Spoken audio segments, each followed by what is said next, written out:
What's happening, folks? Back with another reaction. Back with some more Roger Waters. Once again, big thanks to Cindy. And we're continuing through the pros and cons of Hitchhiking, a story concept album that I'm really only just beginning to get a sense of. And obviously, I am now aware that this is a running timeline in the context of the story.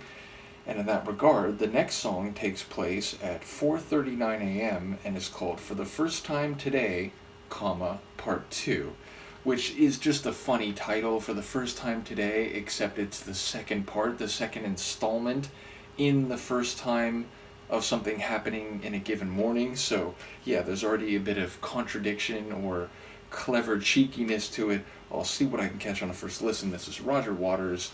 The tune is 4:39 a.m. For the First Time Today, Part 2, and it's from the 1984 album The Pros and Cons of Hitchhiking. For the first time today, I held her naked body next to mine. In this hotel overlooking the Rhine, I made her mine.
Is that a no?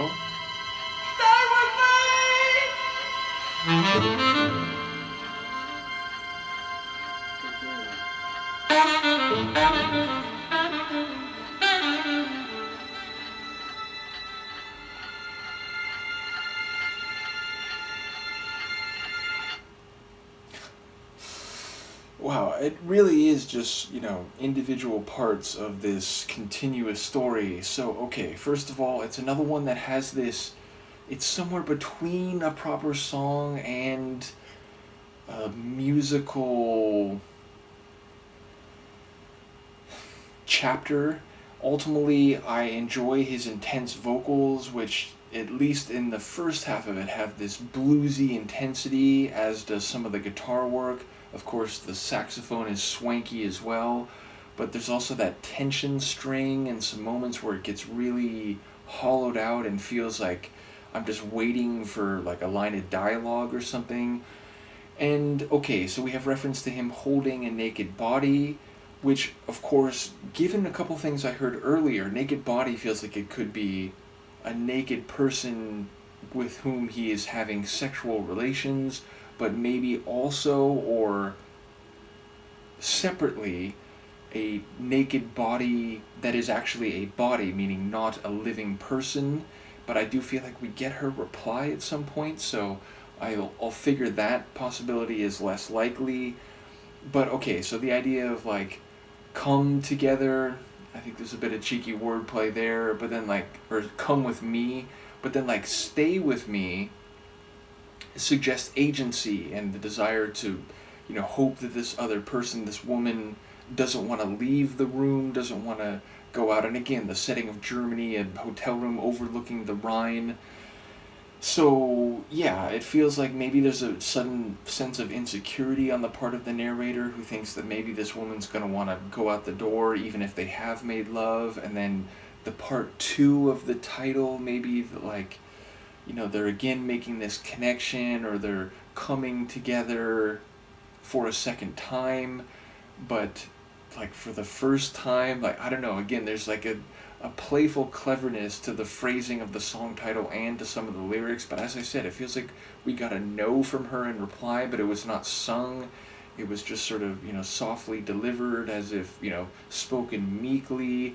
There's some soulful, like, backing vocals, so a very dynamic tune, very short, I want to say, as I try not to interrupt Lucas sleeping here, but I want to say, yeah, just over 2 minutes, so very short, very dynamic, and very charismatic, if also not like a normal song. So yeah, it feels like this whole album is just this eccentric bit of storytelling within the context of music. I will continue to try to follow along as I can. When we come back next time, the tune will be 4:41 a.m., so only a couple minutes later, Sexual Revolution. Well, what do you know about that? I suppose that will be, and indeed, it seemed like sonically it just streamlines right into that tune. So we'll see what that's about next time. Thank you again to Cindy. Let me know what you think, and I will see you next time. Peace.